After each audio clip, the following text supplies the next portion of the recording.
హల్లెలూయా. క్రీస్తునందు ప్రియులారా, అబ్రహాము 4 రాజులతో యుద్ధం చేసి లోతు పోగొట్టుకున్న ఆస్తిని తిరిగి తీసుకొని వస్తాడు. సొదొమ గొమొర్రా ప్రజల ఆస్తి, రాజుల ఆస్తి, మరి లోతు యొక్క ఆస్తి తిరిగి వారందరూ కూడా పొందుకుంటారు అబ్రహాము ద్వారా. కోల్పోయిన లోతు ఆస్తిని అబ్రహాము ద్వారా తిరిగి పొందుకుంటాడు. కానీ మరలా దేవుడు సొదొమ గొమొర్రా పట్టణం మీద అగ్ని గంధకములు కుమ్మరించినప్పుడు లోతు కట్టుబట్టలతో బయటకు పోతాడు.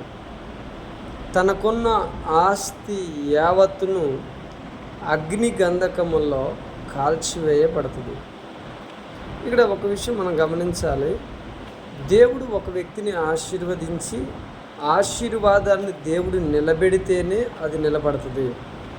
అంతేకాని ఒక వ్యక్తి శరీర సంబంధంగా తనంతటకు తాను పోరాడి, లేదా మనుషులు పోరాడి ఒక వ్యక్తికి ఇచ్చిన దేవుని యొక్క చిత్తము, దేవుని యొక్క ఉద్దేశం, దేవుని యొక్క ఆశీర్వాదము ఆ వ్యక్తి మీద లేకపోతే అది నిలవదు, అది తొలగిపోతుంది.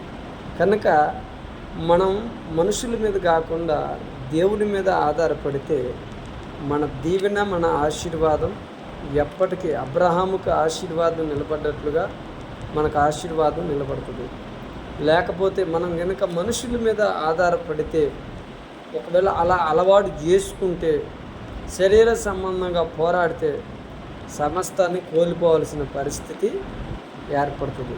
కనుక ఈ ప్రత్యేకమైన సమయంలో ఈ విషయాన్ని గమనించాలి. దేవుడు ఆశీర్వదించి ఆశీర్వాదాన్ని నిలబెట్టినట్లుగా మనం దేవుని యొక్క చిత్తములో దేవునికి ఇష్టకరంగా జీవించాలని ప్రభు కోరుకుంటున్నాడు. అట్టి కృపను దేవుడు మనకిచ్చిన గాక. ఆమేన్.